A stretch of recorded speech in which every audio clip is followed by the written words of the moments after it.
Hi, Mr. Conrad. This is my mom and my dad, my mom Maureen and my dad Etienne, and I'm going to interview them about their marriage. So how long have you guys been married? 19 years this July. 19 years this July. So how old were you guys when you met each other? Were you guys young, old?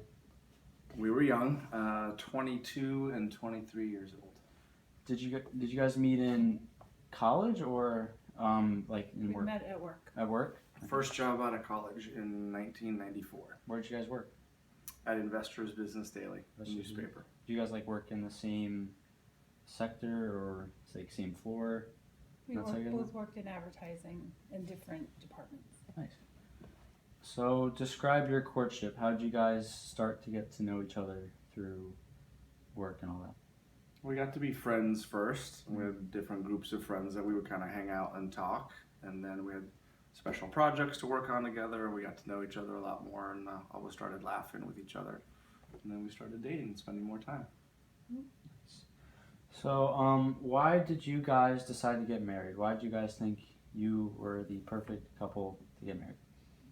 I don't think we thought we were the perfect couple. I think that we just found something in each other that we hadn't found with anyone else before. Do you guys have like a aha moment of why, of like, oh, this is the one? Did you guys ever have that? Either of you guys? I definitely did. I always thought your mom was very smart and beautiful, but also just fun and charismatic, and that was something that I wanted more of, and I knew I didn't really have a lot myself. So I got to learn a lot from her, and so that was my aha moment. What about you, Mom? I knew right away because he was a very caring and kind person.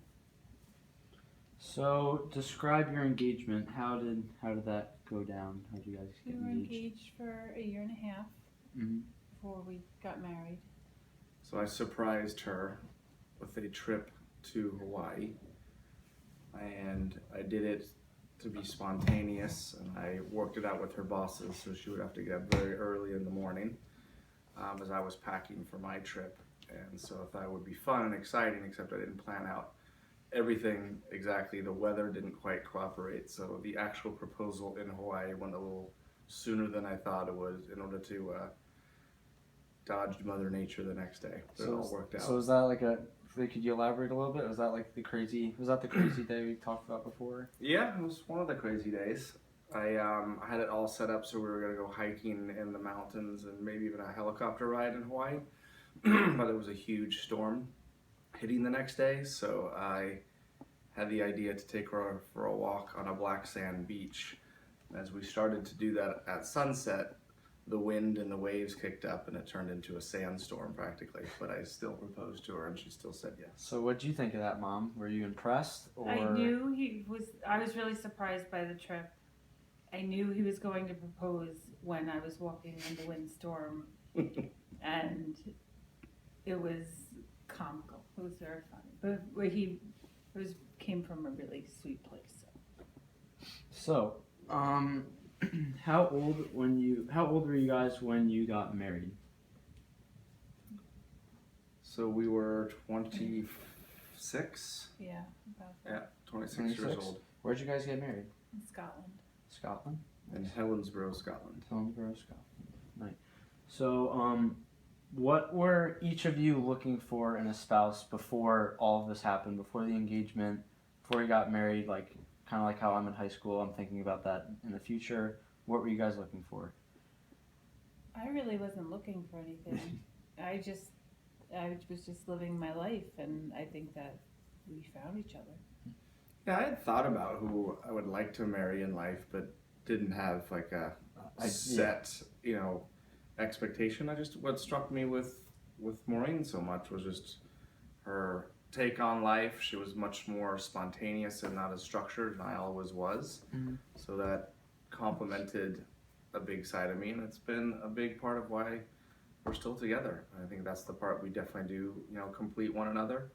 I mean, what I would say to you is and we've talked about this, as you go to college, you have every opportunity ahead of you, and to find someone that you can be best friends with first, because that's what lasts forever, and also be able to laugh and give each other space and support. I think those are all the important ingredients.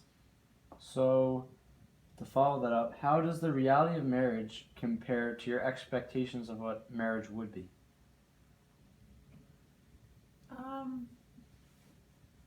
I don't know. That's a hard question to answer. I guess I didn't go into it with any expectations. I just went into it seeing the marriage as a commitment before God, bringing us together in a union, and that, that's what it was, like a ceremony for that. I knew I was going to be with him for the rest of my life. So, sorry. I definitely had expectations, but I didn't have a very good example with my own parents. So I was kind of very much more open and curious about it. But at the same time, knowing that we were going to create something and create a foundation, not only for ourselves that we didn't have, but more importantly for our children, like you and Emma. And I think that's one of the things that we can be most proud about, is that we have definitely created that foundation, as a family, and as also for both of you. So it's something that I didn't know about going into marriage, but I'm really glad that that's what we have. So to follow that up, how do children affect marriage in general? Your marriage, as well as just like my future, everyone else's, people that are my age. It definitely tests your bond and your strength, and it's a lot. I'm gonna start crying, emotionally and physically. I think it's where you have to be really true to yourself first and foremost, so that you can give that much to someone else. What? No, I know, I get emotional thinking about it. And I think that's an important part that children bring to the equation, but you have to have a strong foundation, and if you don't, it'll be very, very tested. So I think, considering to have children and then being actually ready to have children are two totally separate things. Okay, so how important is money in marriage, would you say? Very. It's the most important thing. Most important. I think if you, I don't know how to answer this question. It's important because you want to have a nice life for yourself, but I think if you go to school and you find a job that you're interested in and you love, I think money just comes. I don't think you need a great abundance of it. I think just being comfortable to live happily. I think money is as important as the priorities and the life experience that you want to create as a family. I think it's a motivating factor, but it also can be a very distracting one.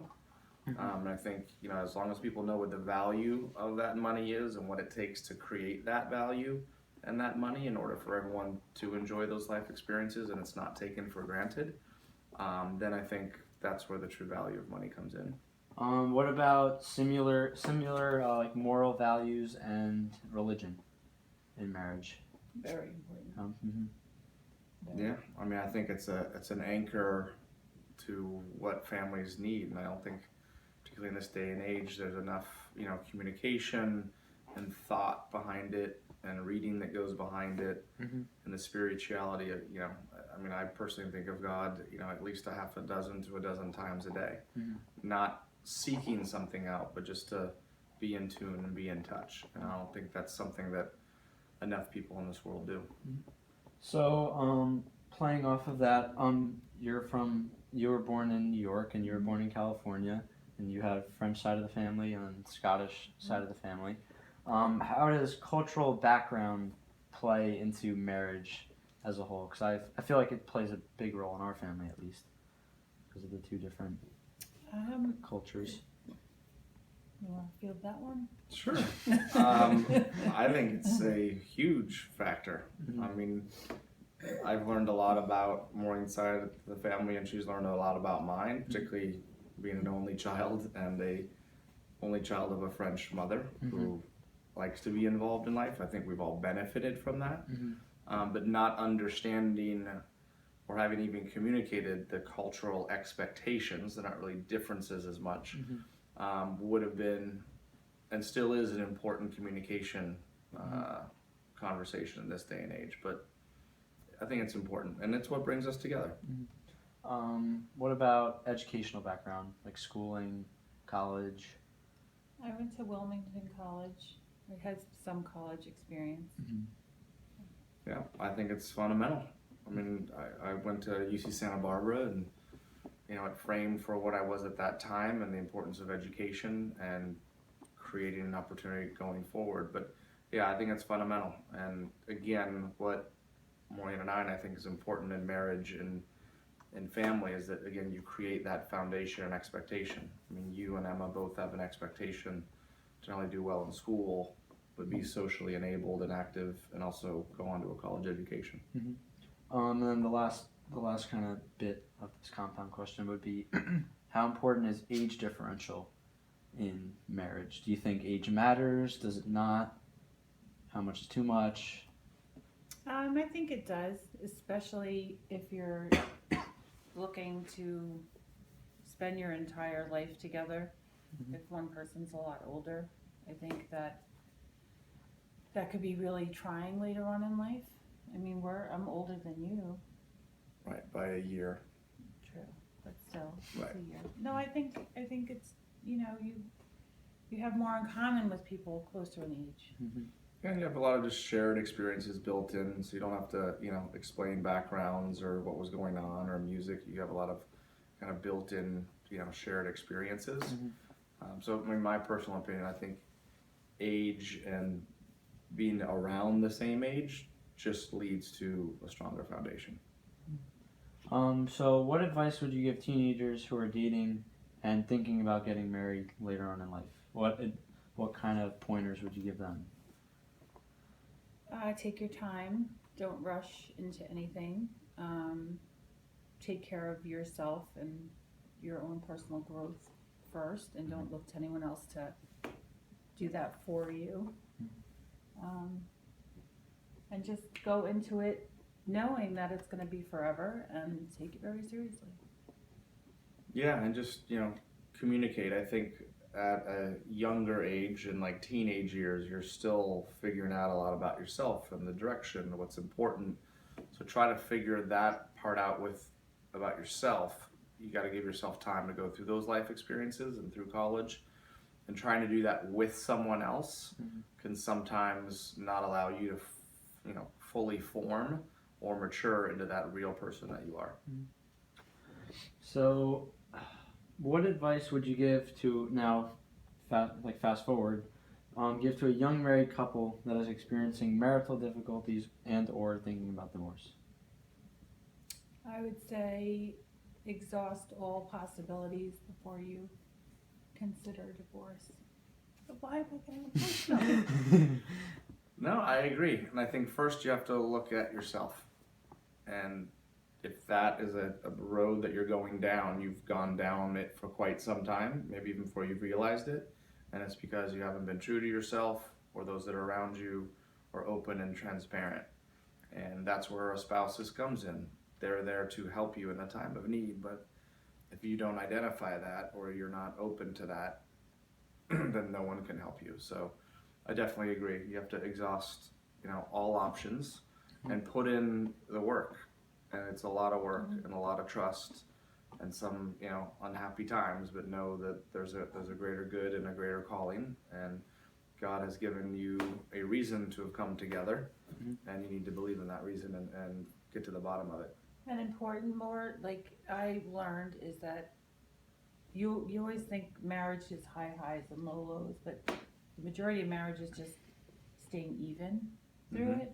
And I don't think people realize that. Like, I just find the comfort, and that's where you're the happiest. So, looking back, would you do anything differently if you could, or would you not change anything? Crazy question. No, it's not crazy. No, I wouldn't change a thing. No. Because we wouldn't have what we have and be who we are. No, I agree with that. I mean, there's certain things you would change. Communicating more, kind of being, to your point, not getting too high, not getting too Be low. more patient with each other. Yeah. So, what would you say is the key to a happy marriage? Friendship. Mm-hmm. Friendship, trust, respect, and communication. To be able to say anything to your spouse at any time for any reason and feel, that you're not going to be judged. And money. And a happy wife. And money. Lots of money. So, Sorry. the last question of tonight would be, do you think a couple should live together before deciding to get married? Why or why not? We did, and it worked for us. I think, but our circumstances were different. I would not recommend it, only because I think some things are sacred, and I think it makes marriage that much more special, and I think it but it just, I don't know, it makes your marriage more special and more spectacular. Mm-hmm. Yeah, no, I agree. I mean, our circumstances were we had to create our own paths based upon our family history. And in order to do that, we had to come together, earlier. But at the same time, it wasn't, that we'd lived for years together and then warmed up to the idea of being committed to each other. No, we were committed when we... Yeah, we were very committed to each other. And frankly, I wanted to, come and meet the parents and talk to the dad and ask for her hand and do it in that fashion. And that's what took a little bit more time prior to us. So, no, I'm glad we did it. Glad we're here. Thank you guys for giving me your time for this interview, and that is it.